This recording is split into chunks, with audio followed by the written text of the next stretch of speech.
Palaisipan ngayon sa madlang people kung may ibig sabihin nga ba ang mga kantang ibinagi ni Kobe Paras. Kasabay kasi ng pagbabagi ng binata sa kanyang Instagram page ay ang paglalapat nito ng kanta. Sa mga huling update ni Kobe ay ginamit niya ang mga kantang may title na Wish I Never Knew You matapos ang pagbabagi ng cryptic post ng inang si Jackie Forster.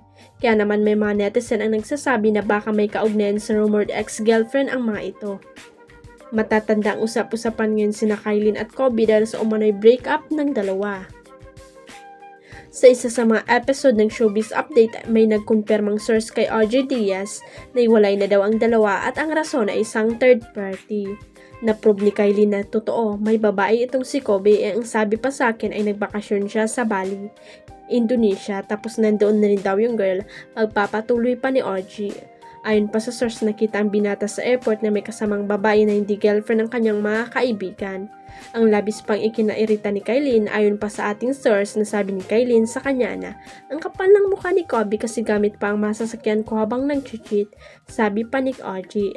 Samantala wala pa rin diretsang kumpirmasyon mula sa dalawa hinggil sa lagay na kanilang relasyon, ngunit kapansin-pansin ang pag-unfollow nila sa isa't isa sa Instagram.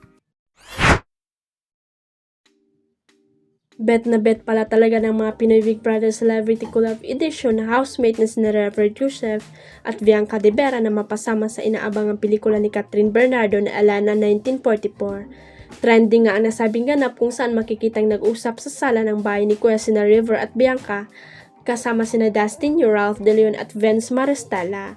Halatang abangers nga sina Bianca at River sa nasabing period movie na tungkol sa Japanese comfort woman. Alam na alam nila kung tungkol saan ang pelikula at knows din nila na si Olivia Lamasan ang magdedirect nito. Komento pa ni na River at Bianca na bagay raw ang role na hapon kay Dustin. Ito nga ang komento ng isang netizen sa trending reel sa X. Just week after those AI-inspired photos of Catherine as Elena went viral, now even PBB housemate are talking about wanting to be part of the film. One thing is for sure, when it's a Catherine Bernardo movie, it's always gets people talk. Ang tanong, kailan nga kaya magsisimula ang principal photography ng pinag-uusapang pelikula na siguradong hahamon sa pagiging actress ni Catherine? Huwag kalimutang i-click ang subscribe button at i-ring ang notification bell para sa latest at legit chika updates.